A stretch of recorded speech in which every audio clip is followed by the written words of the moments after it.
I guess I'll just introduce it real quick. Okay. I'm Ryan Brown, and this is the Unvarnished podcast, and I'm here with in Patricia Watwood's studio in Brooklyn. And when did we meet? Do you remember? Thank you for having me. By the way, no, I mean I was out in Salt Lake City, and we had lunch in Salt Lake City. But we met. I feel like we knew. Yeah, we knew each other before that. Probably here in New York, right? Yeah, it had to be, or a portrait society or something. Well, and we did the FACE conference together. That's right. Was it the first FACE year? Conference down. If you want to bring that if you can, just a little bit closer. Like that? Yeah. That first FACE conference, which was in Miami, right? Uh-huh. And we worked together. That's right. They did that evening figure studio. Yep. I think that's the first time I think maybe I don't know if we met there, but that was the first time we really kind of had a chance to hang out, get to know each other. Yeah, because I do remember meeting you at the Portrait Society, because I remember being incredibly nervous to approach you. I was like bright-eyed, and there's so many people I hadn't met before, and I just knew of you from your paintings, obviously. And you're one of the original people from Water Street that I was aware of. Yeah. My first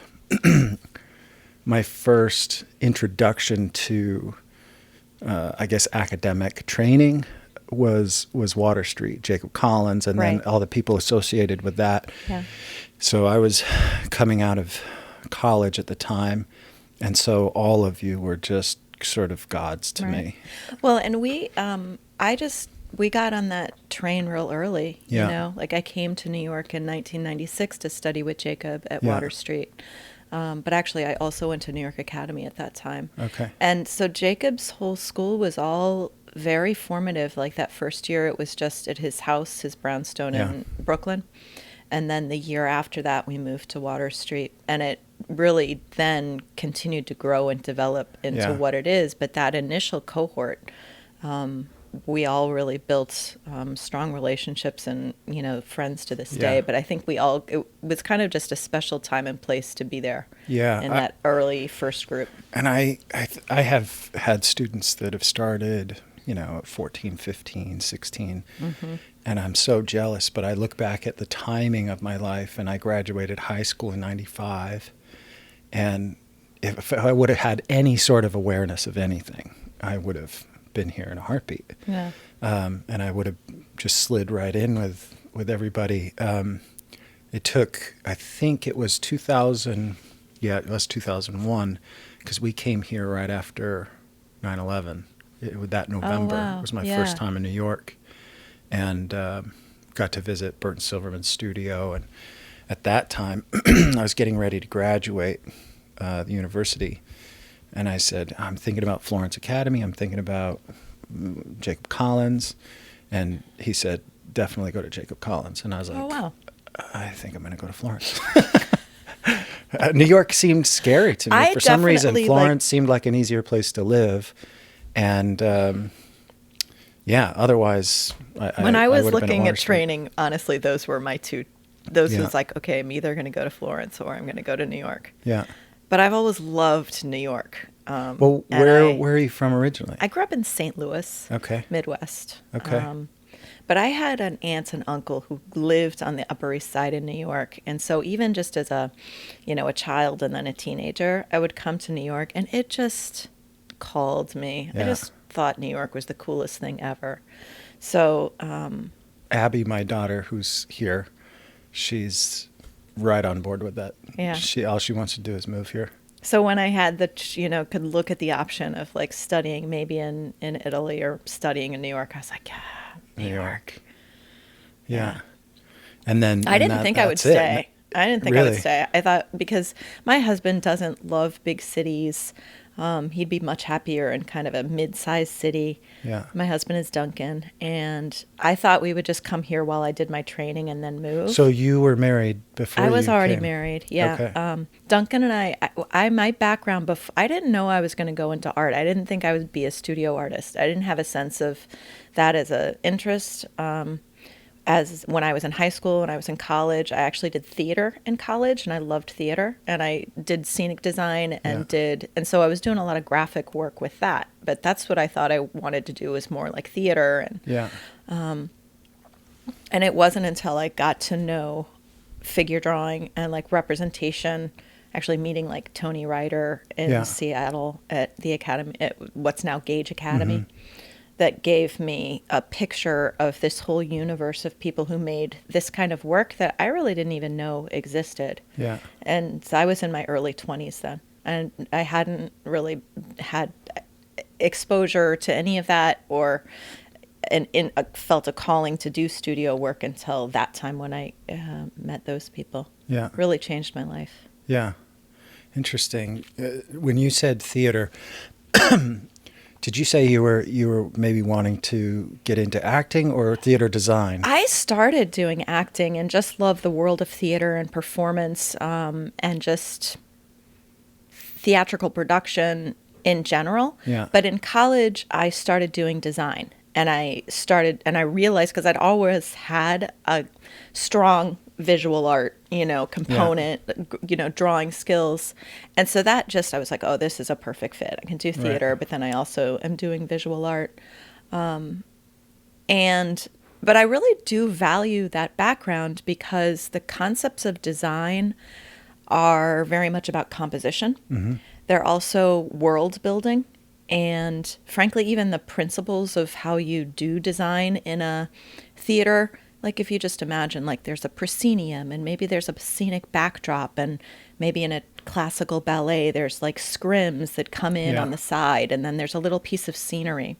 So when you learn how to construct something like that, it's completely translatable to then how you might construct, a pictorial space, composition, or elements of design like strong lighting, thinking about the impact of lighting and where something is brightly lit and draws your focus, where is that placement in the composition, as opposed to like maybe some little subtle backlight, on the side that then lights something else. So I'm actually really grateful for my theater training.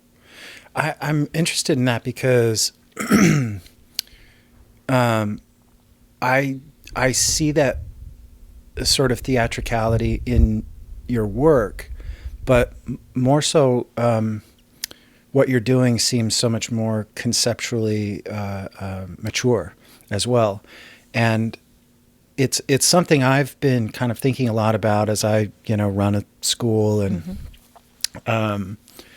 I've thought, because I've run a school for so long, I've put so much thought into how to refine a curriculum, or what's best for students, or how to adjust things to make it more effective, how to help them find their way to their goals a little bit more efficiently.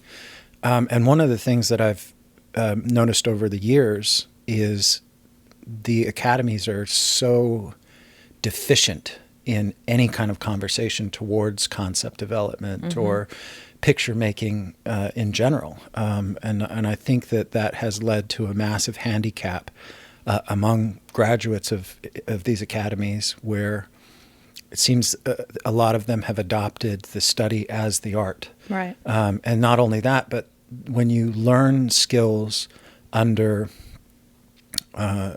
such confined exercises, there's not a natural bridge that's built from solving problems within the exercise to solving problems, say, in a figure outdoors or multi-figure composition or whatever. And when you don't build that bridge, it seems like a lot of artists coming out of the schools they're missing that, and I'm not sure they know how to get it. Right. Do you know what I'm saying? And so they stick to what they know. And the biggest criticism I hear from the contemporary world, from the abstract world, is, what we do is passé. It's already been done. And I feel like, to a degree, the academies are making that argument for the contemporary world by doing things that are well executed but have nothing or very little to say. Right. And so at Water Street, I feel like, that whole group, you guys kind of came up together. I don't think that that academic mentality had settled in yet. I think it's part of the current mode of academic training. But with your background, even if you went to the academy today, I don't think you would fall into that trap because of your background in theater. So, Right. Is that fair? Is my assessment fair? And if, like, can you speak to that a little bit? Yeah. I mean, I think that, yeah, actually my background in theater did have a big influence in how I thought about, once you want to learn to draw, how do you paint a face well? How do and it takes a long time to gain those skills. But then once I started thinking about, well, what do I want to paint? And I always had a very strong sense that I was interested in figure and narrative. That I did kind of think about it a little bit like being a director of a play. Right. And then what's the play you want to produce, right? Do you want to produce A Midsummer Night's Dream, and talk about the craziness of love and the absurdity of passion and the silliness of chasing love in this magical world. Like there's all these themes of human narrative that then are in that. And so you can then adapt that idea and think about, well, how would you do that in a painting? Yeah. Something like Oedipus, like I've done. And so I started, I think because of my background, kind of using specific narratives that spoke to me, like Pandora, or Icarus, which we have here, or this big one is Orpheus and Eurydice. And each of those stories, honestly, there was something about the story that spoke to me personally and had a little bit of a autobiographical element that I was interested in the story. The story of Orpheus and Eurydice for me it's about beauty, and it's about chasing beauty, but it's also about sort of going to the ends of the earth for something you love, right? Yeah. Like how far will you go? How hard will you work to try to get something you really love, Yeah. So there's always some way in which the narrative then becomes a governing idea that then I use as a structure to build the world. Yeah. And yeah, very much like thinking about a scene, and I cast my characters. Right. And I find the right models, and I've sort of learned the hard way that like it does matter a lot who I sort of cast, right? Yeah. They have to be like that, exactly the look of the model or their energy, like all of those things are also a part of my process. Right. So, and I think, I'm very interested in how do we communicate to an audience or communicate to the people who look at our pictures, right?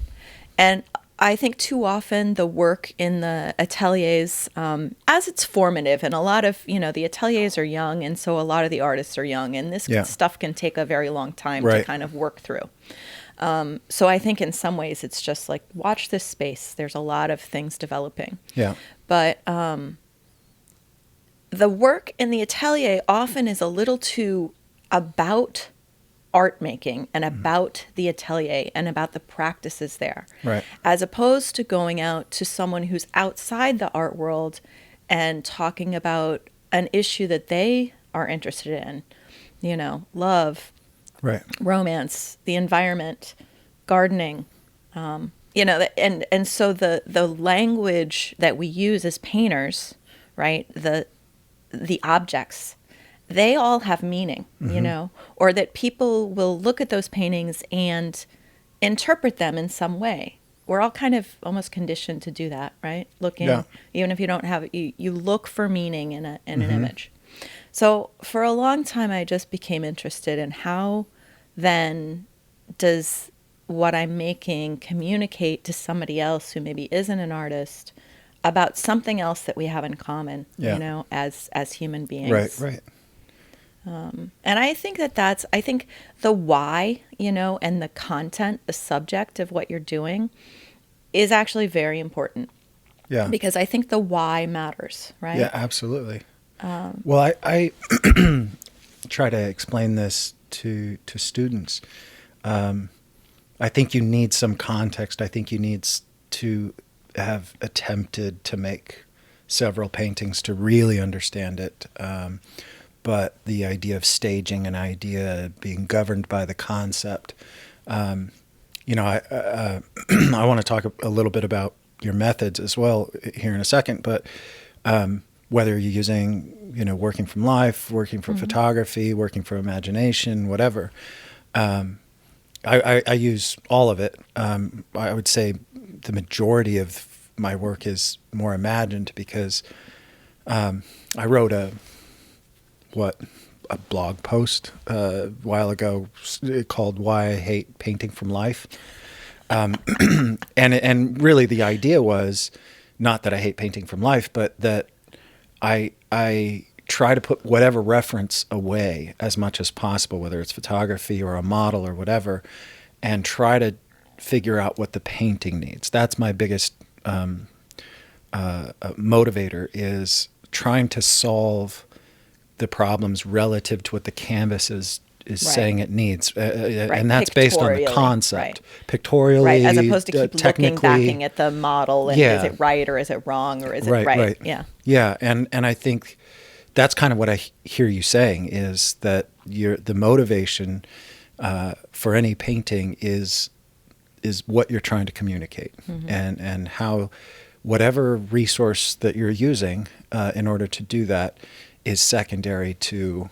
this message. Is that right? Yeah, it is. Although I was just thinking about, from what you were saying, I think paint, I don't mean to imply that I think that painting always has to have some sort of like message or some sort of political theme or something, It can be as simple as beauty, right? It can be, but also sometimes paintings in a very magical, nonverbal way, they just can be transporting, because you can almost I'm fascinated how the way you can feel like you can fall into a painting. You can go into the world of the pictorial space of, a Ryan Brown, like that one that's at Salmagundi right now, that's the two figures and the green. You feel like you want to walk around in that green glade.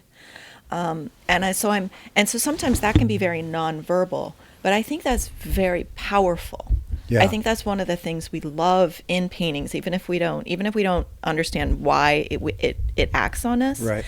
So I'm very interested in when I see painters who can kind of create that. Yes, it can be dimensional pictorial space, but it's also just a sense of like going into that painted world. Yeah. 2-dimensional, 3-dimensional, whatever. That it's And its then, own little cohesive universe. And allowing people to bring their own Right. narrative to it, even though there's a lot that you want to say specifically. You're designing it to bring out a particular reaction from the viewer, to cover a specific idea, narrative, or again, Honestly, it doesn't always have to have that, but yeah. you want people to bring their own feelings and their own stories to the painting as well. I work very intuitively a lot of the time in terms of like the backgrounds and like how I'm building, the background, the image, the space. And I feel like it's hard to know exactly, for me, like what people are going to like or not like. I feel like instead of trying to aim for that, because I feel like I wouldn't know, how would I know? I just try to be very, express as clearly as I can my internal intuition about what it's supposed to be. And in some ways, just try to trust that. Just try to trust that my intuition is, whatever it is that seems to be trying to express today in this painting, to just trust that if I just try to fully express that, then hopefully it will connect. Hopefully people will have a sense from it. I do think that there's there's emotion, right, that gets communicated somehow. Yeah. And I do kind of trust the process that if that is, as a creator, if your process is pretty intuitive and you're pretty connected to both your mind and your spirit in that making, that somehow that communicates, and it communicates to the people who are looking at your paintings, hopefully with some time, taking a little time and feeling with their mind and their spirit the same thing. Do you find when you're working intuitively that the painting changes? Or I guess because I feel like I connect with what you're saying, and that I kind of do that same thing.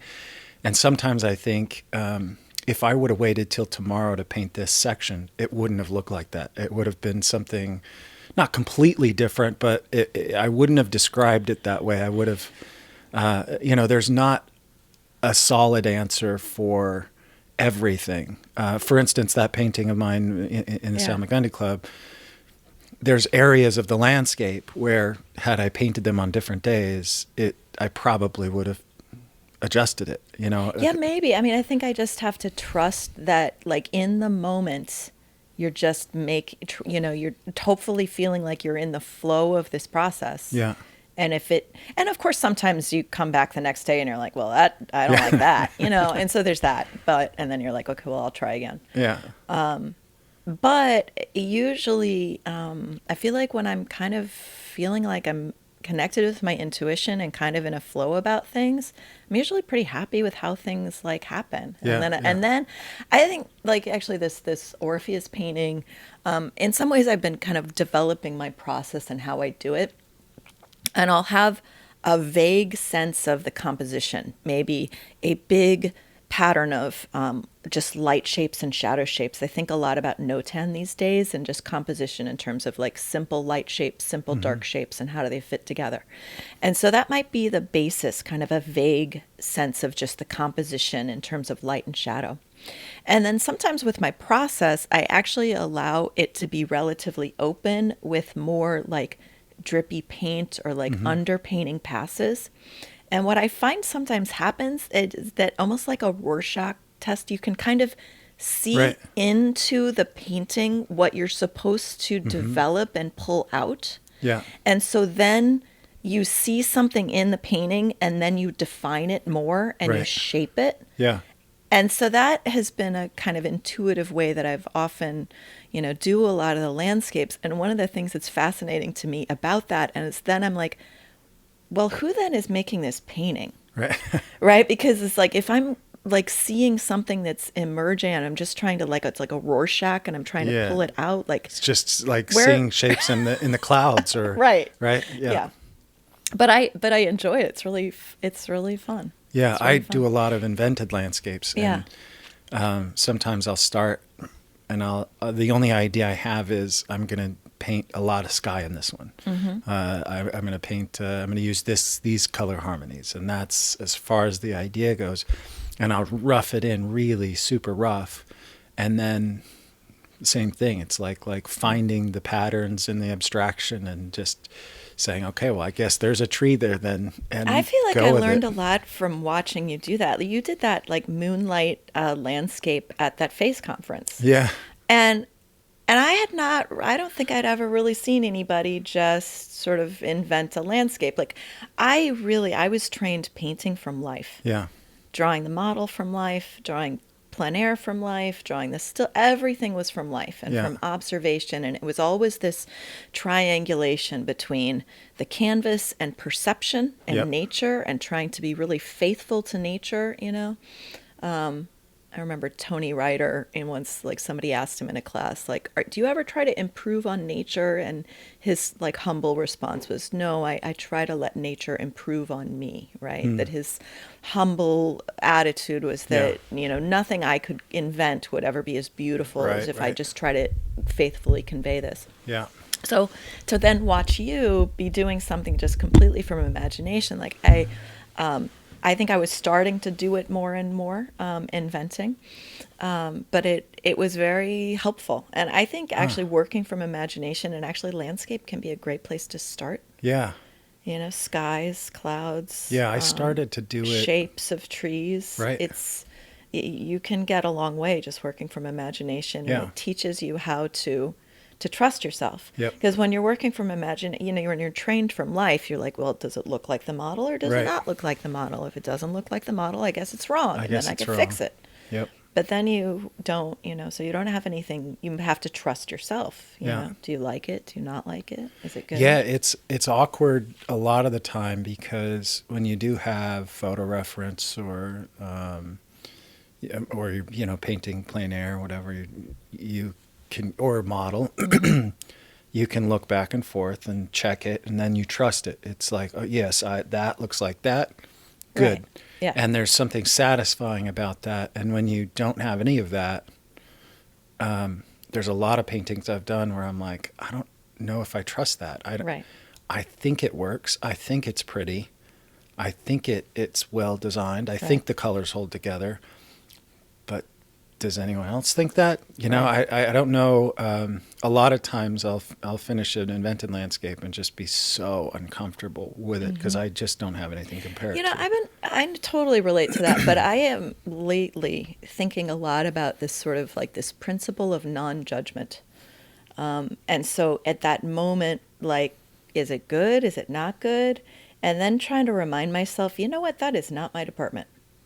My job is to make the thing and like hopefully then put it out into the world and not judge, is it good, but the world will judge for you. They will, either things that will be appreciated or sell or not sell. But even that is like, do you really want to take that in? If it sells, if you get a lot of likes, then are you a good artist, right? And so that can also not be very helpful. And so I'm trying more and more to just trust in the process and adopt more of a practice of non-judgment of like, it's good, it's bad. It's just like, I don't know it's if I just could my ever job get to to that make. place in my head. I just Right. I mean, we evaluate. You want to compose well. You want the design to be good, right? You have to make choices. You make a lot of choices. Yeah. But I think the closer you get towards the end of any project, you stopped making choices. Yeah. Right. And now it's just resolution or not resolution or whatever. Right. Well, in the art world, it's so weird because it really isn't. I think I was talking to Max Ginsberg earlier about this idea, but I live in my own fantasy of a meritocracy, which comes from my sports background. But the art world just is absolutely not that. And a lot of bad work sells for very high prices. There's a big marketing machine behind, what sells, what doesn't. In the music world as well. I mean, how many bad films are there that are made?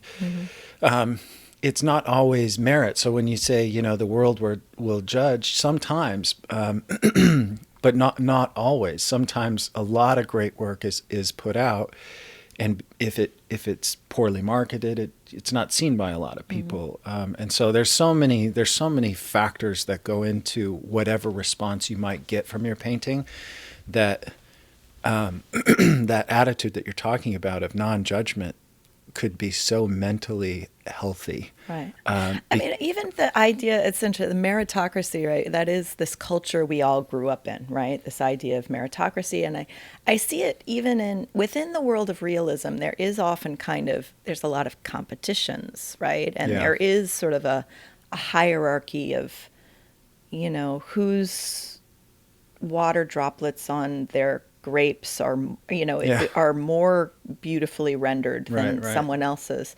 And then it gets to evaluative criteria, like, is proportion and accuracy in drawing, is that make it better? Is it, what are these things that make it better?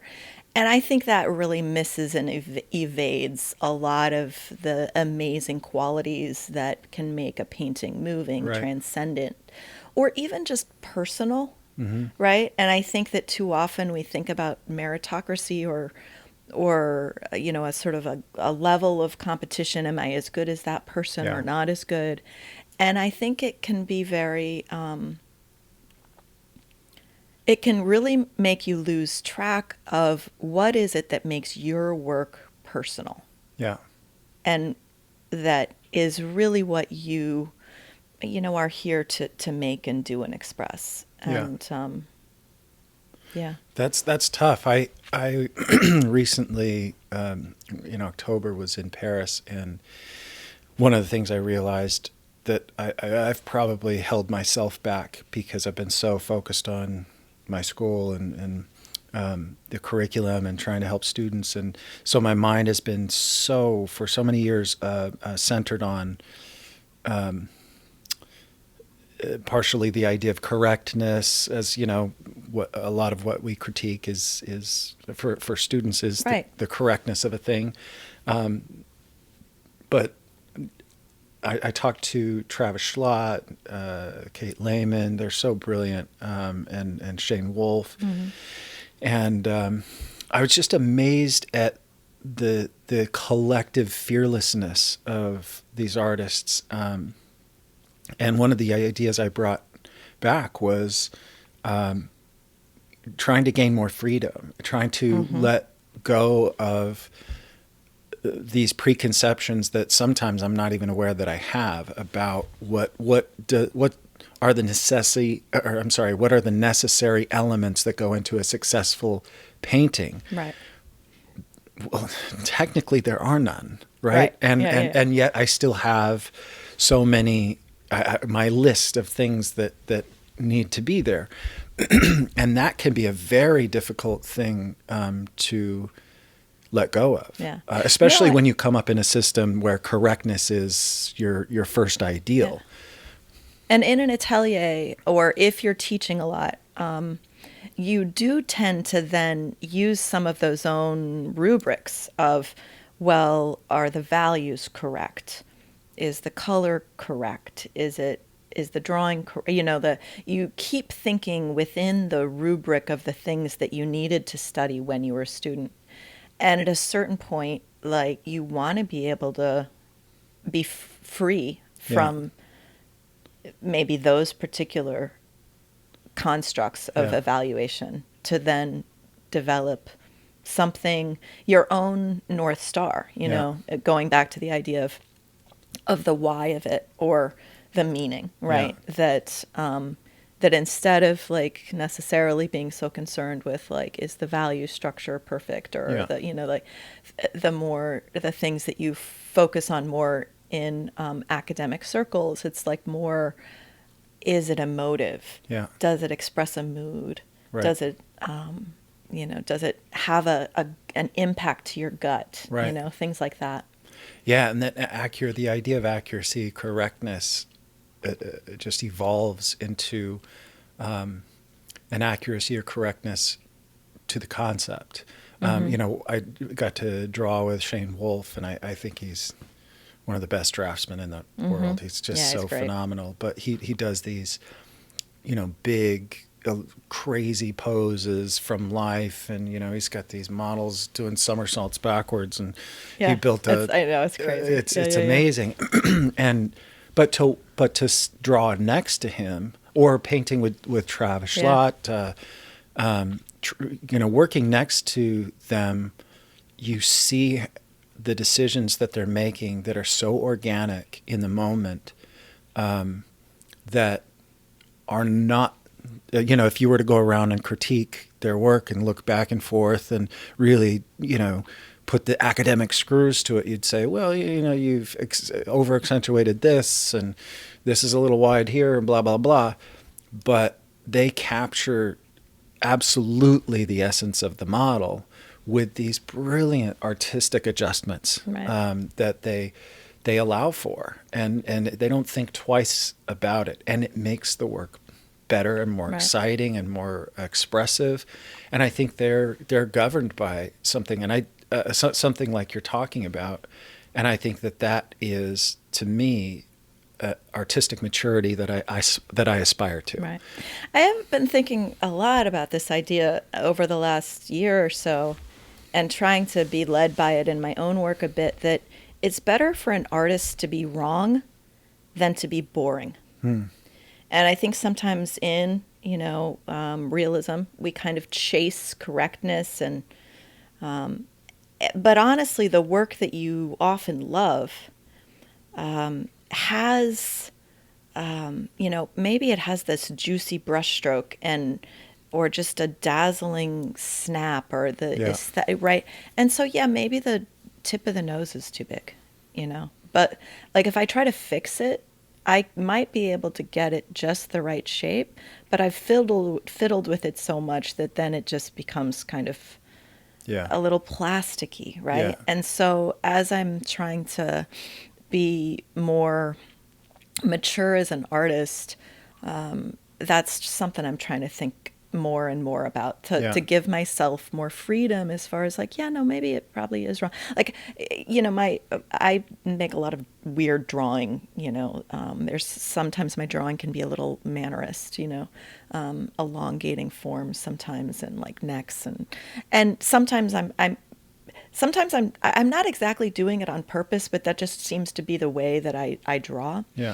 And over time, I've just come to accept that, like, well, this is just, I don't know, this is just when I make things, this is sort of, they turn out this way. Yeah. And instead of trying to correct everything, increasingly, I'm just trying to allow whatever seems to be flowing naturally to just let it happen. Yeah, I saw a Waterhouse. I was at the Petit Palais in Paris looking at, I had never, I've been there a number of times, but they didn't have these paintings out that they had out this time. And there was two Waterhouses and an Alma Tadema. And the Alma Tadema and Waterhouse were right next to each other.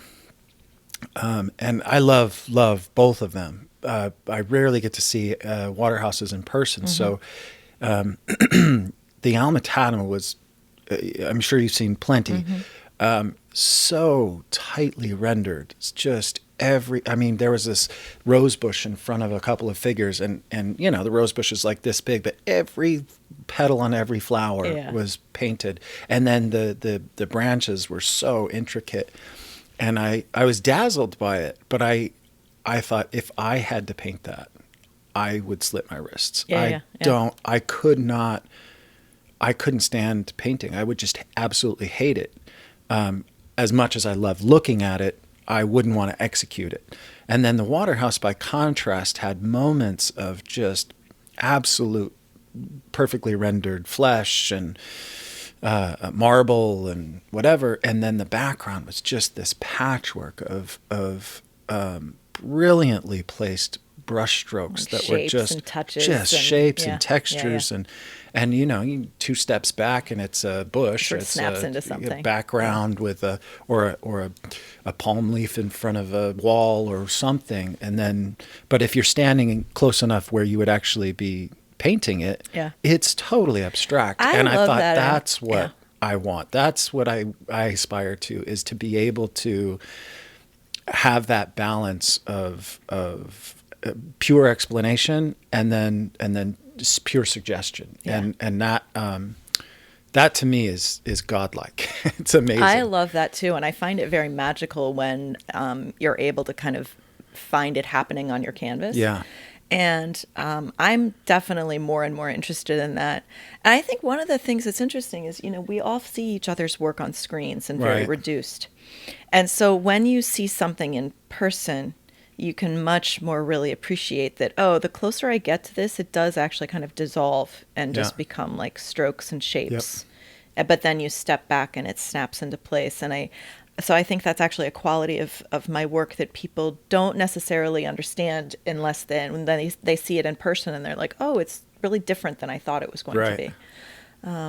It's so much more exciting to look at in person, seeing your work and the layers and most painting is better in person. Yeah. But being able to be in here and see it, there's a tangible quality to what you're doing that demands to be seen in person. And I like working at a little bit larger scale. Mm-hmm. Over the past year or so, I've done more kind of smaller scale paintings where the figures maybe are small. But my usual is that the figure is about 3/4 life size, something like that. Usually not less than half life size. And sometimes up to full-size, life-size, although that's you got to have a big wall and a big studio, which Right. I do not necessarily have. So Yeah. I actually, over time, I would love to eventually have a bigger studio space and Yeah. be able to keep making a little bit larger scale canvases, because I like to work at that larger scale because it's much easier to get that play for Yeah. me. You know, you step back and it snaps into something. You get close and it's just, you know, there's more, it's just abstraction and Yeah. the pleasure of the brushstroke or the Yeah. color. So yeah, so my work is, I think it reads tighter when it's reduced, and then when you see it in Yeah. person, you experience it differently. Yeah, completely. And your work focuses mainly on the figure, but you spent time in Utah, right? Is that where that In lands? Nevada, It's in yeah. Nevada, but close to the border. It's actually Wendover. You go to, I actually flew to Salt Lake City and then you drive Yeah. across the border into Nevada, and it's about an hour into Okay. Nevada from Yeah. Utah. And you've done that for a couple of years, I've right? done a couple different. It's an It's artist called the residency. Montello Foundation, Okay. and it's a retreat for artists in a very remote area. So you are given the house and studio. It's like a little studio apartment and then an artist studio that are all just one building. It's off the grid, and so it's rainwater and solar powered, and there is literally nothing in view turning around the house 360 degrees. Like, there's no other houses, there's no other lights, there's no cars, the roads are all dirt. And so it's like being on the moon in Yeah. some ways. You're just like in the middle of nowhere in Yeah. this vast, vast space. So when I was there, then, and I went, actually both times I went alone. Yeah.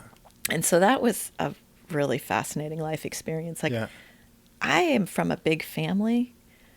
I've traveled alone a little. I've gone to restaurants alone, but to be alone Yeah. for a week in the middle of, like, you're like, if I break my ankle, I'm up a shit creek. Like, it's a whole nother level. And the first time I went, I was like, I think it was like, I have two kids, and I was so excited. I was like, I'm going to be alone. Yeah. I'm going to be able to just like meditate and like listen. It's going to be amazing. But I was really unprepared for what it was like to actually be so alone. Yeah. But so I did landscape, and I did watercolor landscape, which I've increasingly done more and more, working on paper. Like when I travel, Yeah. I won't necessarily take my oils. I'll take a small watercolor sketchbook and a Yeah. small watercolor kit because it's so portable. I'll just schlep an easel. So the first time I took my watercolors and did a cycle on paper, and my landscapes, a little bit like my figures, they're also not very realist. Like, they're in their own way kind of symbolic and sort of spiritual. Yeah. I did a whole series based on the Book of Hours, which is that medieval prayer cycle where over the course of the day there's like 8 hours. They like ring the church bells in the morning. That's one of the hours. And, back in medieval times, there weren't clocks. And so the church bells would ring and they would know, oh, it's time Yeah. to stop and do your midday prayer. And then we'll have some lunch and then we'll do this other thing. Yeah. So that was kind of how they governed time. And I just used that as like a structure and created this cycle of watercolors. So I do. And we have a place up in Pennsylvania, northeast corner of Pennsylvania. It's about 3 hours from New York. So I am doing more plein air oil sketches and landscape and drawing up there. Yeah. And all of that, I find that I don't think I'm ever going to become a landscape painter. But as I paint the figure and like make up backgrounds, then all of that time outside just becomes, I'm like, yeah, I know what a cloud looks like, or Yeah. I can make up a tree, or maybe atmospheric perspective, or so I'm finding that all that work outside just makes it easier and easier for me to make things up in the studio. I mean, I'm Yeah. sure that's the same, very similar for you. with Yeah. inventing, landscapes and nocturnes, things like that. Yeah, the more I did it, I started doing it to prove what I knew. Uh-huh. And then the more I did it, the more I started to prove what I didn't know. Mm-hmm. But that was revealing. That allowed me to then go study the things I wasn't as confident in or didn't have as good of a memory for. And then that, just fill in the gaps over time. So as a figure painter, how much would you say living in New York affects maybe your subject matter, or how much does marketability affect what you paint, or sizes? I know, a lot of people can be governed by that heavily. Mm-hmm. Other people don't care. Everybody's different in terms of their motivation, but there's also restrictions as Right. well that markets bring to what we do. How does all of that affect you? Right. Being in New York, it's interesting. In some ways, a lot of my work is very imaginative and it has nothing to do with New York, except that for a long time, I'm very fond of inventing like kind of capriccio kind of cityscapes and using those, like the sense of a skyline, right? Or factory towers, or these industrial elements in shape to help give a sense of a contemporary place in my work.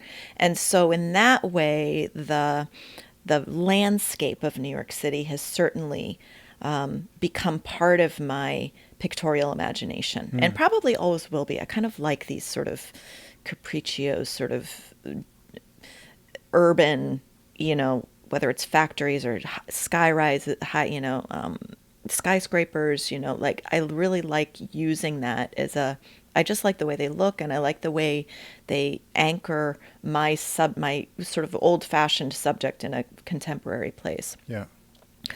Going to New York Academy, and then frankly also Water Street, it's a very idealistic space in terms of just looking at fantastic old masterwork, or in galleries in New York, larger scale figurative works, artists like Odd Nerdrum or Lucian Freud or Bo Bartlett, Steve Assail, Vincent Desiderio.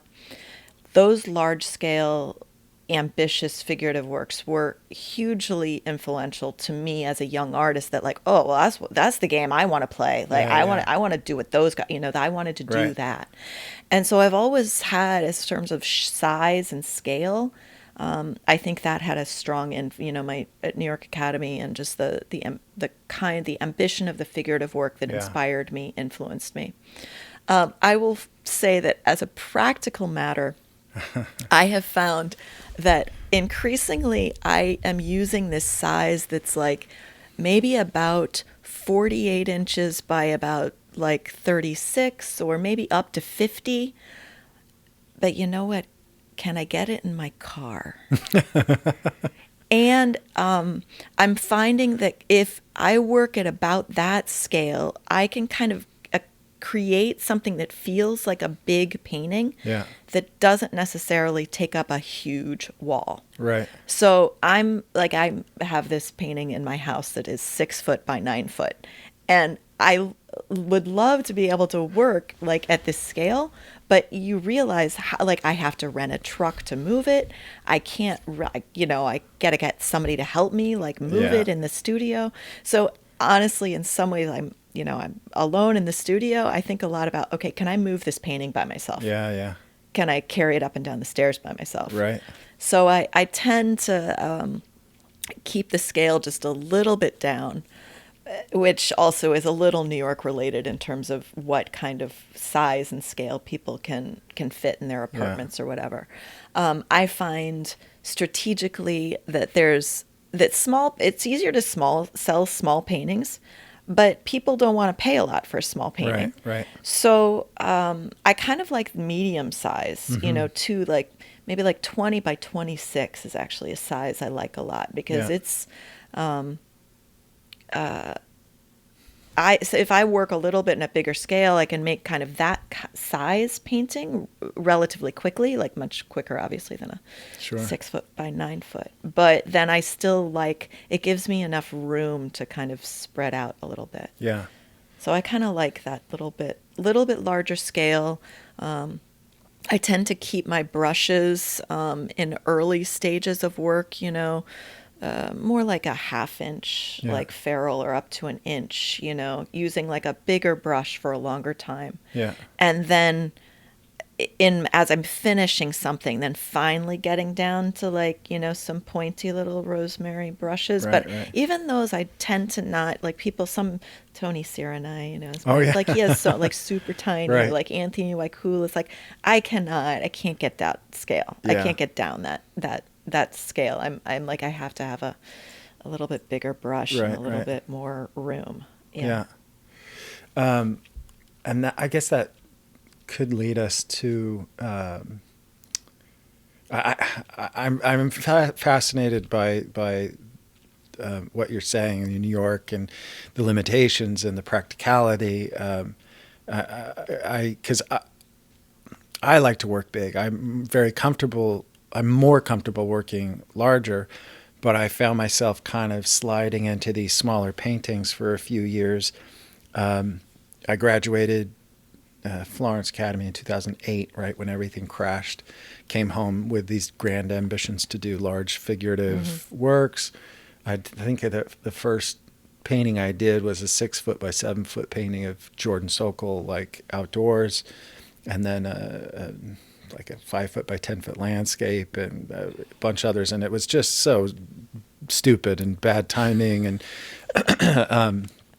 but it's that's where I really enjoy it. And I see people like you're saying, Odd Nerdrum and Stephen Assail and Vincent Desiderio painting these huge paintings, Alyssa Monks, and I'm like, so there is a market, right? that Well, you but can, that is you rarefied can air. sell That these is paintings. rarefied air. And then Shane Wolfe as well is doing these like Yeah. 3 meter by 3 meter paintings. It's And unbelievable. that is, the figurative market is small. Yeah.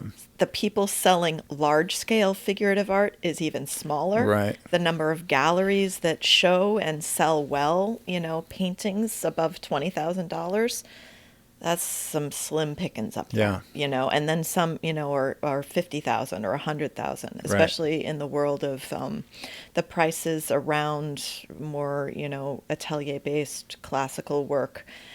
We have not.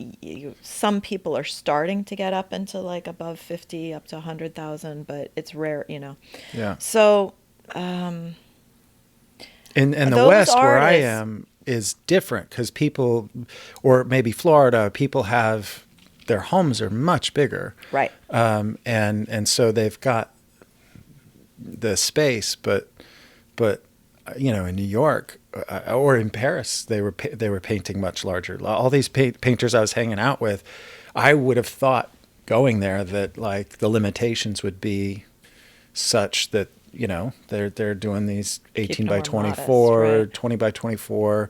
Maybe a big one would be 3 feet by 4 feet. Right. But no, these guys are going for it. Right. And I came home to my studio. I saw the works that I had in progress, and I was like, oh, you're just such a pansy. You grow up and just do what you want to do. Just work bigger. So now I've got a bunch of big canvases stretched, but it's scary. It's scary, and they're hard to move, and the large scale. I've been thinking about also that I think a contemporary audience there is something of a market for a little bit larger scale work. Obviously, there's a lot of people who've been successful working larger than life size. Yeah. And there's something very contemporary about that look. So you massive see that, portraits. Right. So you see that at New York Academy a lot. People working, and it's a way of making figurative work, but then also having it have an aesthetic or a vibe that feels more contemporary. Yeah. I do think about that, but I think it also. But I think going back to the earlier part of our conversation, I think that each of us has an innate or like we can change over time, but like, do you like to paint, in, achingly small Yeah. leaves and details? Or do you want to be able to kind of like throw some solvent around and have it drip and spatter? Yeah. And what scale do you like your brushwork and you just feel comfortable working? Yeah. So I think as we mature, hopefully you figure out through Yeah. trial and error that like, oh no, I'm much happier like at about this scale. Right. Right. Yeah, subject matter Yeah. and time involved and Right. your the natural inclination for a method. Right. Yeah, And I all plays find when into that. I'm making smaller paintings, which I do, but I think of them, they're a little more like studies and sketches, right? As opposed to trying to make a smaller scale work that then really is like, quote unquote, highly finished or something. Yeah, yeah. So, like when I see at the Salmagundi Club, right in the doorway there, that hallway, there's all those small, like 8x10 Yeah, they're things, called and the thumbnail. they're so charming. Thumb box paintings. And makes me immediately. Whenever I see something I love, I'm like, I want to do that. I want to try that. Yeah, I love that. And so I was thinking about that. The small frames on them are Yeah. charming. Everything about it is charming. And I thought I'm going to go home and do a couple of those, and I'll just use them as idea development ideas for larger paintings. Yeah. And then I thought, I can't do that. I just hate painting that small. It feels like as soon as I start a little 8x10 or 9x12, I feel like I'm completely wasting my time. Because like you said, people don't want to pay a lot for that. And not that anyone else that's painting that size is wasting their time. I'm not saying that, Yeah. but for me, just my natural inclination is to work a little bit bigger. It feels substantial. It feels like you're doing something. And then of course everybody sees it on this screen. Right. It's 2 inches big. Yeah. So can you tell me a little bit more about, we talked kind of about your conceptual process and how you think about staging paintings, and you talked about kind of the motivator behind how you conceive of a work, but what's kind of your process in terms of procedural? I've definitely developed my own process that I go through over and over in developing work. It actually starts with something I call like creative compost, which is actually like idea gathering. Yeah. So I do a lot of tearing out pictures, or if I see a painting you make and I'm like, oh, I love that, or sometimes you feel in your own work like, okay, I wish I would stop doing this so much and I would paint a little bit more like that, right? Yeah. So sometimes I will intentionally add, some other artist, a master artist or contemporary artist, and just kind of like, and I'll keep a folder and gather images. And then I find that process over time, I will notice, oh, look, I saved like 6 different pictures of a figure with sort of this circular shape around, right? I start to notice that through that process, I can see, oh, I seem to be interested in this Yeah, thing. there's something here There's resonating ideation with me. development. So that's one thing I do. I also do a lot of thumbnail sketches and concept sketches, sometimes more in watercolor more these days. I used to always do it in oil, but since I've been playing around with watercolor more outside, watercolor and working on paper, I feel like I can evade my sensor more effectively. Your sensor is that voice in your head that tells you you're doing it all wrong and your paintings are really stupid. So I find that if I work kind of quickly on paper and in watercolor, I can kind of like pretend to sort of that scary voice that I'm like, yeah, I'm just messing around here, and kind of do things kind of quickly. Yeah. And get an idea down before my sensor weighs in and like, you don't even know what you're doing, and this is stupid, and this is a dumb idea, right? So I try to develop these concept sketches relatively quickly. And then they will sit around, or if I have an idea, I kind of try to make a point of recording it in some way. Because you probably have this too. Like every once in a while, I just have a great idea for a painting. Maybe you just had too many martinis, but your eyes is genius, And so I'll try to make a point of getting that idea down, at least in some sort of little thumbnail, at least make notes, like whatever. So that then over time, I can kind of look back at, oh, well, there was this idea. I had that idea. And then which ones continue to like draw me back? Which ones continue to resonate? Some of them just, okay, they don't lead anywhere. Yeah. But then like there's one, I talked about Midsummer Night's Dream, but like I did some sketches for Midsummer Night's Dream as a subject. And now I think it's been like 2 years or so that I've been working on other stuff. Yeah. And now I'm kind of ready to be thinking about some new work, and those sketches kind of keep like poking at me like, hey, remember that idea you had? Don't you want to, So I do that. I make a lot of concept sketches, either in, a mixed media sketchbook, or sometimes works on paper that then pile up in my flat file. And then when I'm ready to start developing new work, another thing that I do more is I'll think about works in series. So instead of just making one, like this Midsummer Night's Dream thing, what I'll probably do next is I have like a couple sketches that I've developed for that. And I'll probably like, okay, is this a theme? Can I make 3 or 4 more sketches based on this idea and develop it like as a group? So sometimes if I'm thinking about a new show, then I'll do a group of sketches thinking about, is there a theme? Sometimes they can be disparate and they teach you, like they don't seem to be related, but then the process itself, you start to figure out over time, oh, that's this tree over here and the bird here and the figure here. And over time you figure out that they are related. You just didn't understand that. Yeah.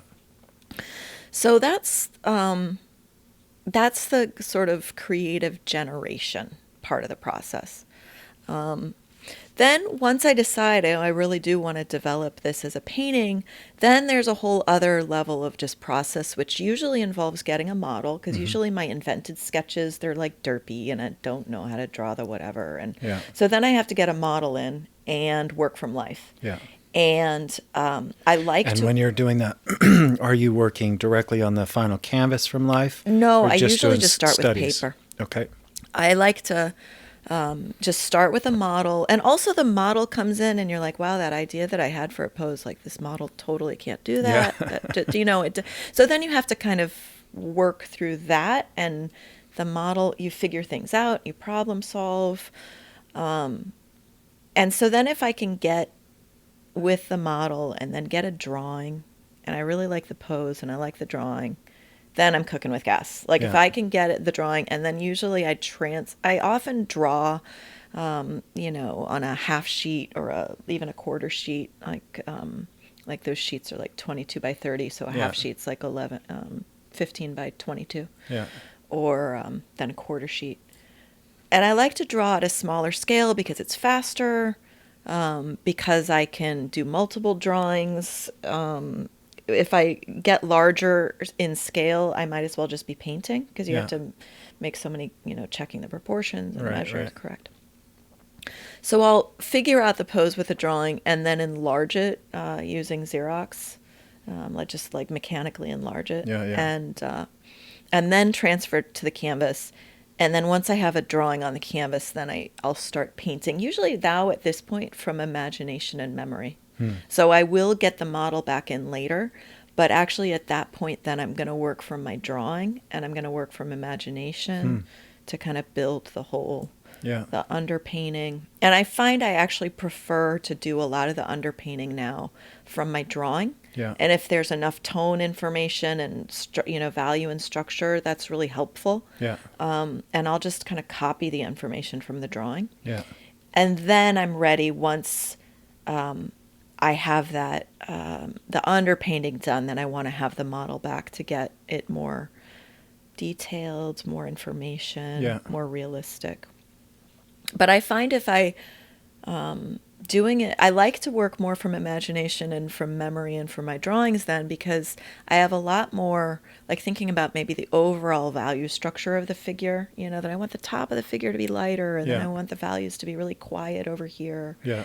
I can do that a lot more easily, whereas if I'm looking at the model, I just copy what I see. Yeah, you just fall into that mode of I just do that. Read and react, read and repeat, exactly. read and repeat. Yeah, that was kind of the idea I was talking about earlier of like not wanting to paint from or hating to make paintings from life. Is I fall into that mode of just solving what I see and then what you're talking about, that sort of intuitive, when you're working from a drawing, your colors have to be intuitive. Your color harmonies can be a lot more poetic because you're really reacting to color based on its neighboring color and I think that the paintings that you do have that quality of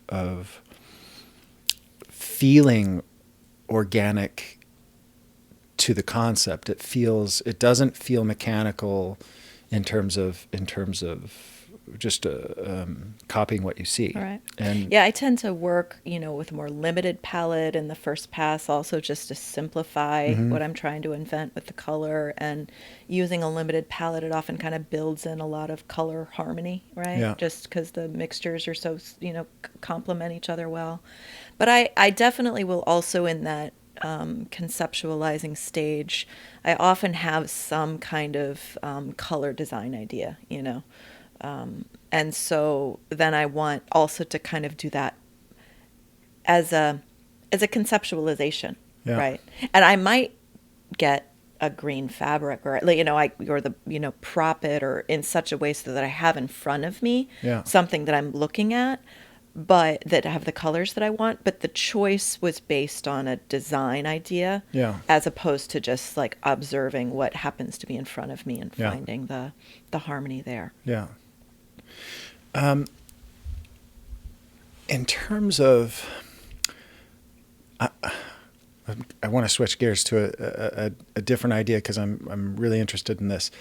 I've read so many biographies from 19th century artists, and just out of curiosity and I'm fascinated by the artists in the 19th century, as we probably all are.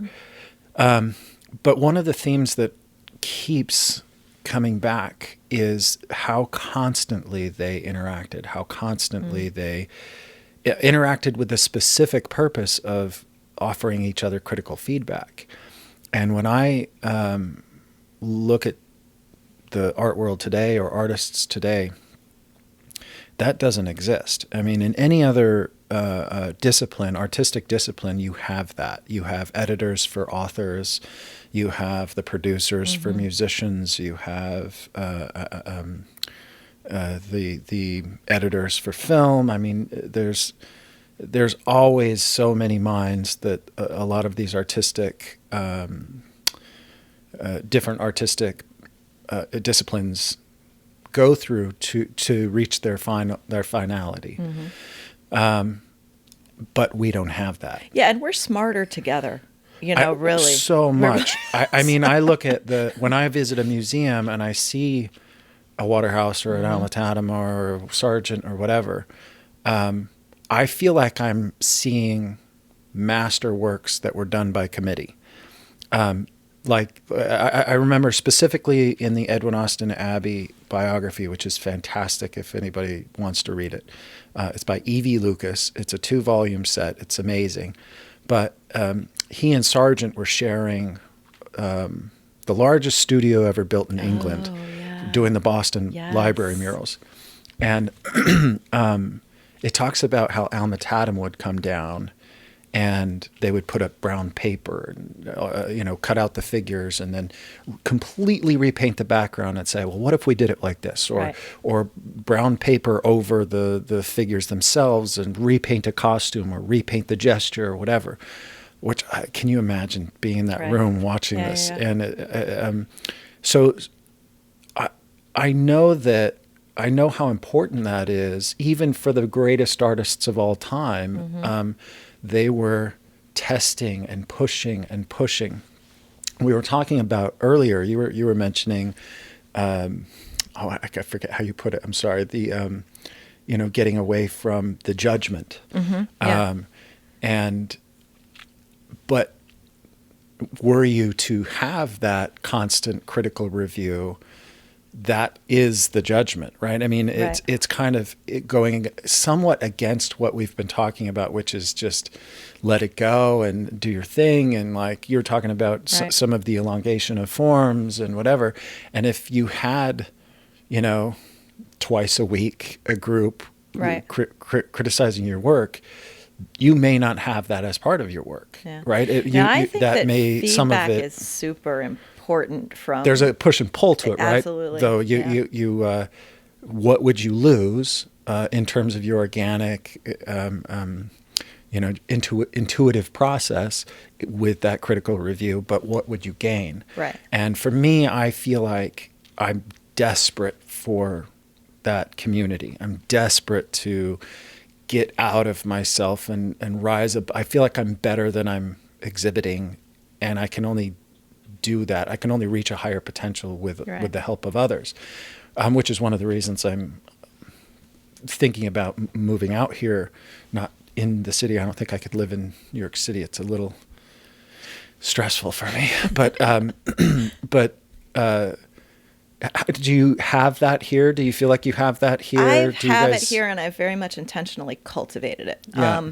I mean, that was one of the great things about being at Water Street is that cohort, many of us are still close and keep in touch. Some of it we're spread out all over the place, but Ted and Tony, I keep in touch with, and Sarah Lamb, and but then also here in the city, partly because people spread out and aren't necessarily all local, I've really built this little group of friends that like we'll get together in the summer and paint and plein air. And so like Hey Soon Song, who juried the Salmagundi show. And we will definitely like take a picture of the work, text, sometimes to a few of us or sometimes just one. Hey, can you? It's because I do portraiture, and with portraiture, you definitely You gotta be sometimes on like point. you need some you need some help, and you're like, yeah, that eye is a little Yeah. crooked. And unfortunately, we become sort of blind Yeah. to our own errors, so you Yep. absolutely need feedback, and then also to just know that. These other artists who are really brilliant thinkers, that they are going to help you like come Yeah. up with some new ideas, because we tend to just do our same thing over and Yeah. over, or like we come up with the solutions we came up with. Sure. You're not going to come up with different. So that has been an important thing for me, and it also helps with just isolation in the studio, and just to create it doesn't have to be huge, but to have a little cohort, a little Yeah. network of people, but that also who are good at being in a certain way non-competitive and giving you feedback that too many people give you feedback that helps you try to make your painting more like theirs. Right. Right. It was one of the things in that biography. They said specifically about Alma Tadema was that he was able to critique to the general inclination of the individual artist. Right. That there wasn't a solution, and you should change Right. it like this because that's the way I would do it. Right. That's part of the feedback I've Yeah. struggled with. Is sometimes people want to come in and they want to completely change your painting, Right. and Or make it more like they would paint it. Right. And so you need some people who, as artists, first of all, they respect your work and want to help you get better at making your work. Right. And they get better They at understand making you. They their understand work, right? what you're Yeah. going for. You understand Yeah. what they're going for. I've done a fun thing with my friend Brooks Frederick. Brooks is also a New York Academy alum, and he paints. We do plein air figure painting together, and we'll literally like work on each other's paintings. Yeah.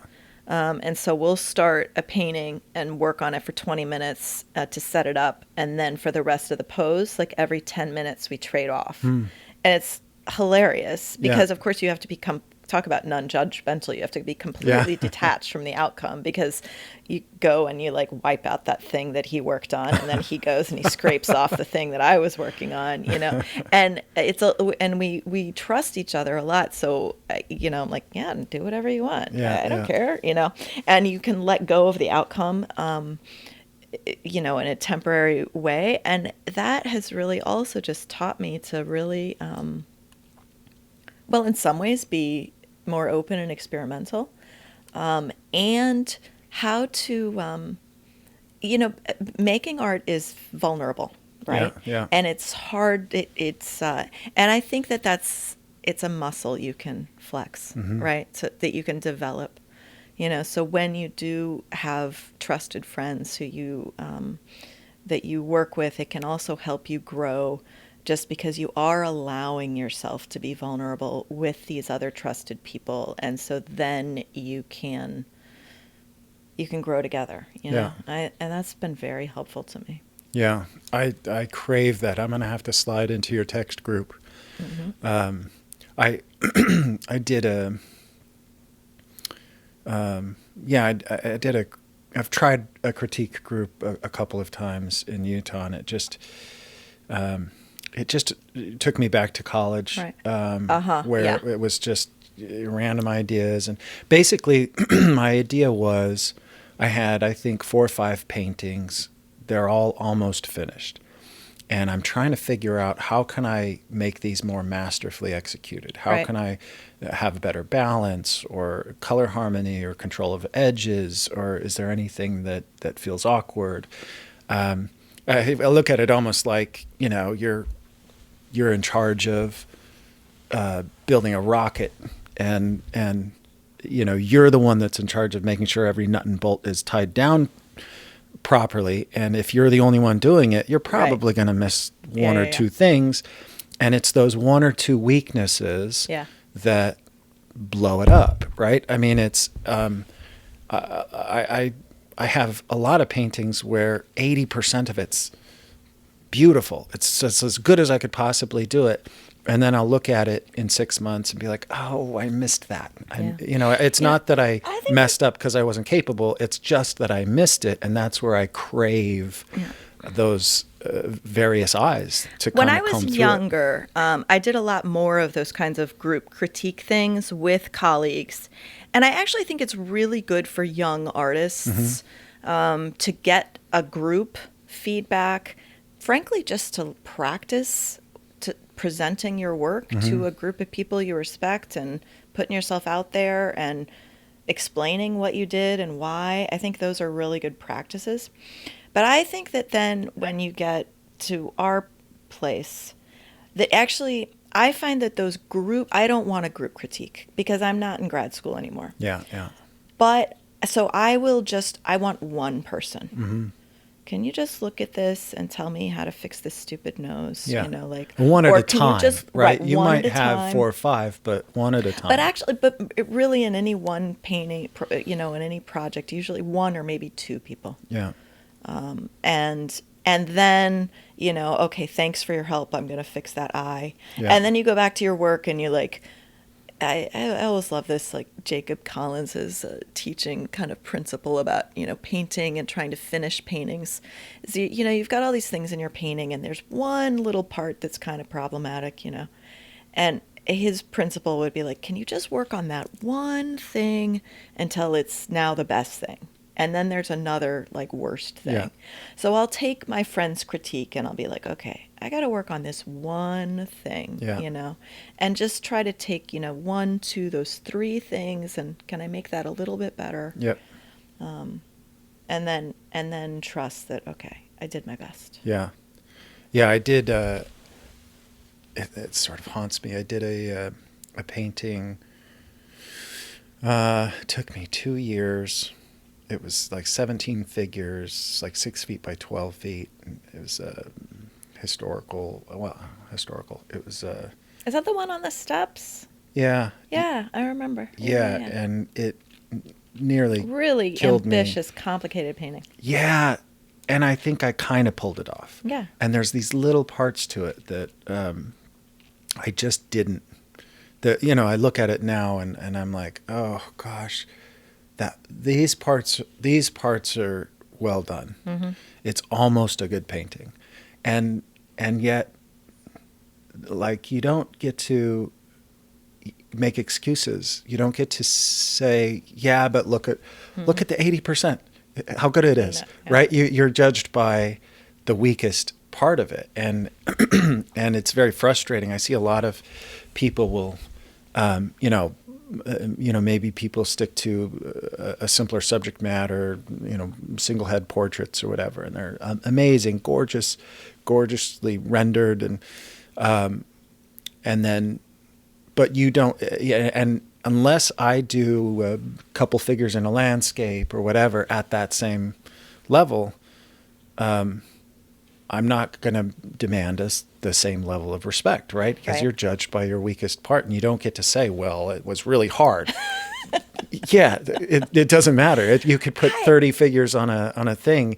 If there's weak parts to it, you don't get to make the excuse that it was hard. I think that's true and that's not true. I think as an artist, I see and respect when I see artists working on ambitious compositions.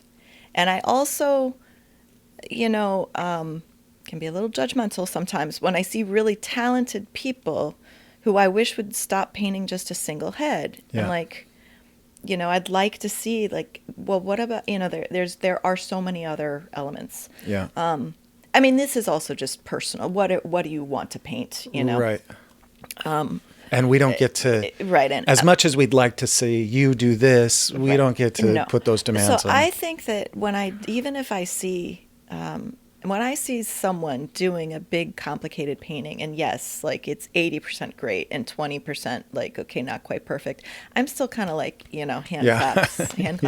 And I myself, I've done a few of these larger paintings, and I know in some ways I'm really just at the very beginning of teaching myself how to make like a large scale piece like that, because it's like, pictorial composition and pictorial space, and how do you move the eye through the painting and impact, and then of course painting all the little details well. Right. But and that's where your first one isn't going to be great. No. My 10th one is going to be great. Right. And that's where I feel like the more ambitious, the more complex a work, the more I desperately need the help, because but at the same time, it's not everyone that can offer that. I don't feel like, unless you've presented yourself with similar problems, I'm not sure you're going to be able to help me find the solutions that I'm missing, right? Yeah, no, that's true. And then that narrows it down even further to artists. Not a ton of artists are doing big multi-figure, large scale paintings, historical or non-historical or whatever. I was just at Max's studio, and some of the things he's done is like you painted this from models one by one in a studio, and somehow it still looks like it's outdoors. Right. Like, how did you manage that? Not very many people would be able to solve those problems. That's a whole knowledge base, and until you've actually tried and then thought it through, and you're like, oh, that's actually pretty hard. And it's true that you get the farther you get along, the fewer people there are to sort of to either mentor you or to model, to kind of follow along. And so a little bit you feel like you're out in left field somewhere, kind of going, am I doing this right? I don't know. Try it. And that's like what you said. You used the word cultivate when you were talking about the group that you have, and you really do have to cultivate a peer group, because it's as much as I desperately want it, it takes time to develop that, because you have to genuinely love each other and really genuinely want to see each other succeed. Yeah, you got to put that time. brings the trust. You got to put time in. Yeah, you trust the feedback. You know that they have your best interest at heart. That way, it won't hurt so bad when they point out all the flaws. Yeah. And you have to have that mutual respect where you know where their feedback is coming from. You know the experience that it's coming from. Right. And I mean that narrows down who you can talk to, right? It makes it a little bit more difficult, but nonetheless necessary. Yeah. I mean, to honest, going back, we were together last night at the opening at the Salmagundi Club for the figurative show. And one of the reasons I've just gotten more and more involved there, and I'm on the board now, I'm the vice president, is that you realize that, when you're young and you're in school, those cohorts happen naturally and easily. But then the farther along you get, you need to have those water cooler conversations. Yeah. You need to share information. Sometimes it's about painting. Sometimes it's about social media and how are you making that real? Whatever, we need each other to get better as artists. And that club has always been a place for professional artists to connect and network. And so I see that there's this whole generation of such talented artists in their 20s, 30s, 40s, and 50s, right? Yeah. Who are going to make significant figurative, some classical, some more academic, in lots of different styles, but in this tradition are going to make a lot of good work. Yeah. And that we're going to increasingly sort of need each other and need places to connect that frankly are also outside of certain pressures of it being maybe an institution or a gallery or someone else who has some sort of agenda other than just frankly the betterment of the art. Yeah. Whereas, the Salmagundi Club is an artist club for artists. Yeah. The mission of that club is to support artists and creativity in their work, as opposed to sell paintings or, and so that, I think that is inspiring as an idea. Yeah, it's such a great space too. It's got such a great show space. The library's amazing. Downstairs, the eating areas. It's a pretty fantastic place with a great history. I'm. My wife and I have talked quite a lot recently about where we'd like to end up, and out here just seems like the no-brainer. I grew up in St. Louis and I moved to New York, and I'm in New York City and Brooklyn, and I love New York. I'm just I'm in love with New York. But I might not always stay here, in part, like I mentioned, my husband, as he continues, as he's, when he gets older and closer to being done working, he works in the city now, that I think we might not stay in the city. But I think I'm always going to stay in the region because there's so many schools and artists and places like the Salmagundi Club that have just been really essential food for me. Yeah. I need socialization. I feel like I'm not an introvert or an extrovert. I'm like a flexivert. Yeah. I spend too much time with other people and I'm like, I just want to be alone and paint. And then I spend too much time alone and I'm like, I really need to talk to somebody. Yeah. And I get a lot of energy and inspiration from connecting and talking to other people. So I definitely need that. I think the Northeast is real rich with people making really beautiful, and everything. It's sort of like Europe, work. Where everything's so close, right? Yeah. You can go to Philadelphia, Boston. Yeah. I mean, everything is pretty accessible, and so many great museums and events going on. It's really appealing to me, and. Yeah, I don't know what'll happen, but I crave it. I find myself traveling quite a bit, and like last night at the opening, it's just you walk in and all my people come in, and like all these people. I have so many friends. And you don't even live here, but you still have so many friends. I have so many friends here because we are a small community in a lot of ways. And it's like the conversations I have. It's not about anything particular, but. It feels like I can breathe again, these are my people. I don't think you have to have you don't have to have a huge fan base of people who understand what you do and love what you do. But you really do need a cohort, Yeah. a little crew of people who really understand why you do what you do. Like, the work we do is hard, it's complicated, it's sometimes not rewarding, like Yeah. fiscally or otherwise. Why do we work so hard? Why do we try so hard? Yeah. And when you just have a few friends who are like, they just know exactly why you do what you Yeah. do, you're just like, yeah, all right. Yep. Keep Yeah. going. Okay. Right. Like, it's just really helps you keep going. Yeah. Yeah. Well, I'll at least have to join you in your texts. Yeah, absolutely. I mean, that's a great thing about the internet, right? Is Yeah. that most of us, that my little group, we are in the region, but we actually don't necessarily see each other in person Sure. that often. Yeah. And so, whether it's texting or the internet or something, you can kind of cultivate a little cohort, Yeah. that's spread out. You got to come and maybe paint this summer in Yeah. August. I don't know what's going on. I think I might be shutting my school down, which I haven't announced. When are you going to air this?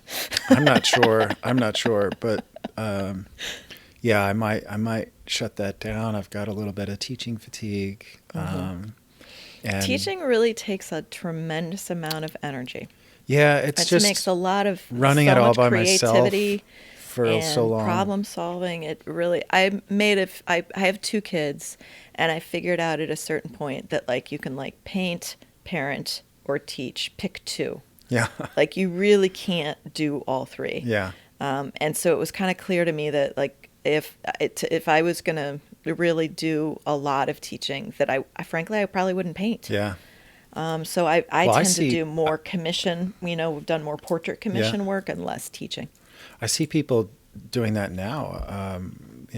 People on Patreon or creating online materials, and it's like so much of what they do is based on creating online content. Right. And, Which takes a tremendous amount huge of time. amount of time, but And a very specific skill set. You got to, like, teach yourself how to do all that stuff, too. all the technology and whatever. But Yeah. I had thought about it. I've set up a Patreon. I've done some things with it, but I just don't want to be a content provider. I want to paint, and I mean, I do a lot of things that, from a business standpoint, are really stupid just because I selfishly want to paint. But teaching, yeah, I mean, running the school by myself and being the main teacher and the janitor and the marketing guy and marketing and fundraising Right. are the things that I hardly ever was able to do because I just hate it. But yeah, I mean, for almost 14 years now, I had hoped that it would evolve. Well, you had a family, and when you Yeah. have, like, you at a certain point, you kind of have to figure out, as an artist, how do you cover that monthly nut? How Yeah. do you have a secure enough income to Right. be able to take care of your family? So I think we almost all teach, right? Yeah. And in it's but then your kids, how old is your youngest? 9. Okay. So you Yeah. still got a little ways, but I got a little ways, yeah. It's just, I mean, I'd hoped that school would evolve past me. I never wanted to be the center of it. I wanted to be a part of it. It was about building a community. It was trying to create a community around me that I was just talking about. Like, if I could help people get their foundation, then now we're peers, and now I have a bunch of people around me who can help me, that we trust each other and know each other. It just didn't, it never grew to the point where I had that solidly. So yeah, I'm looking for something else, and I don't know what that is. I have no idea. For the first time in a long time, I have no idea what I'm doing in the next 2 I years. think that's amazing, though. I think, I just turned 50 this year. Bullshit. Yeah. So Really? I just turned 50. And one of the things that's been interesting as I've gotten a little older is you realize, or at least I think artists, right? You think when you're young, you're going to kind of get to like 30, 35, and then you're going to rinse and repeat for like the rest of your life. You're going to you're going to get it all figured out, and then you're just going to do that.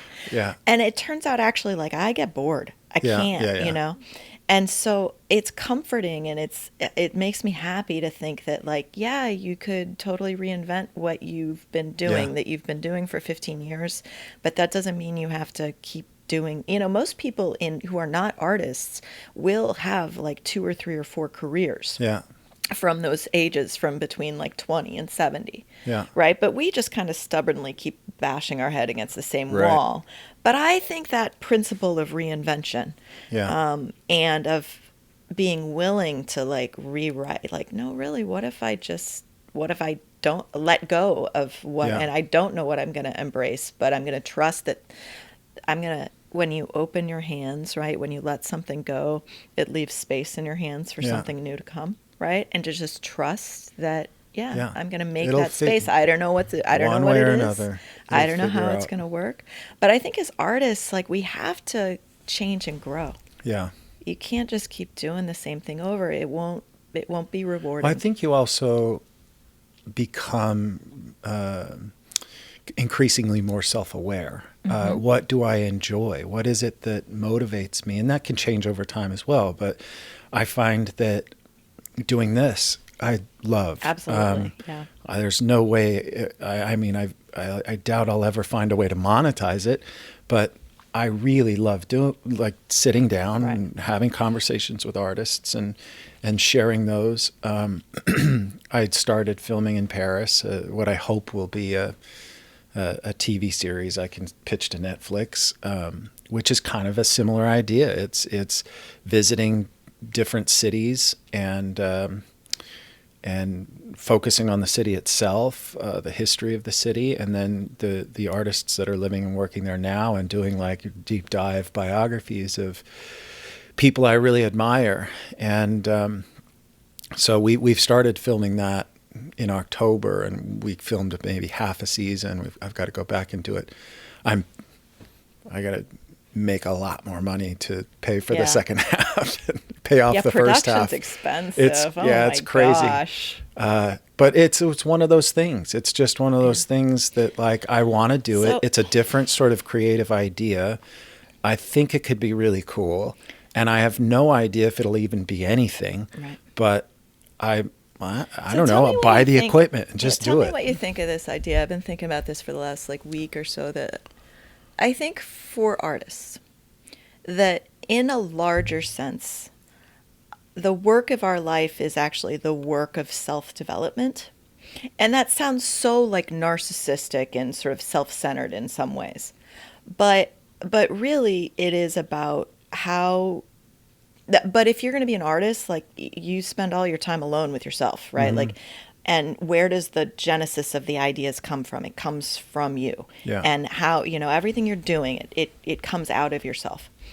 And so everything that we do, maybe it's painting, but maybe it's video, or maybe it's having a conversation, or maybe it's going to the middle of nowhere in Nevada and being Right. silent for a week, They're all different ways in which that we as artists, it's our privilege. I think it's important, as to me as an artist, to always remember that actually it's a great privilege to be an artist, right?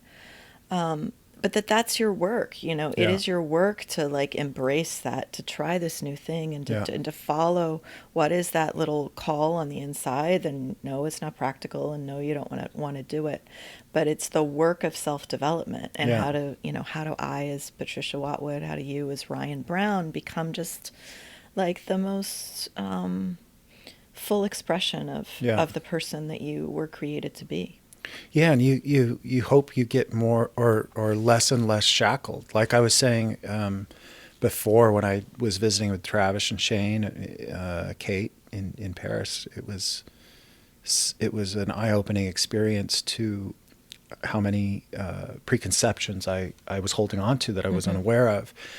And I think we do that in general. And the idea as a creative individual is we've already taken the hardest step that a person can take, which is you bet on yourself and you say, I'm going to do something creative. We've already done that. We went down this insane path I think of fools rush in where angels fear to tread. I'm not sure I was smart enough to know that's what I was absolutely. doing when I started. If we knew how hard it was, none of us would have done it. but we did it with this sort of naive fearlessness Yeah, that grew idealism. from love of a thing, Yeah. and then hopefully you get increasingly more fearless. So when it comes to any idea that you might have that could be out of left field and something you've never done before, like I've never made a TV show before. Right. I look like this. I'm a radio face, you know. I love that jacket, though. I Whatever. love that Yeah. jacket. Well, I do have Stepping nice it up. jackets, but I got to make up for.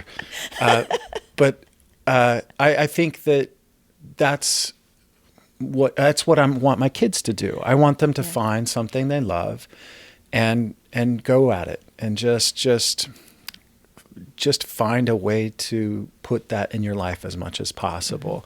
I don't think there's a one way to do anything, or a path that's right or wrong. But I do think you hope to, especially as a creative person, follow your inspiration wherever it leads you, right? Yeah. So anyways, maybe we should end on that. That sounds like a super inspiring principle, right? Yeah.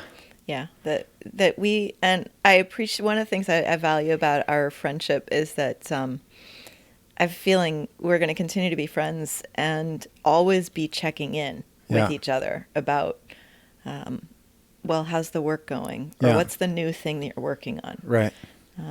and hopefully then also reflecting to each other like, hey, how's taking it, going out into the left field, like doing any, like, what do you Yeah. want to do next? How are Right. you growing? How are you changing? Yeah. Yeah, I love that. Yeah. Me too. Well, thank you. I'm so glad you came. It's a privilege having you at the studio. Thank you. Yeah. It's a privilege to be here. Yeah. Thanks. Thanks, Ryan. All right. That's it. Cool.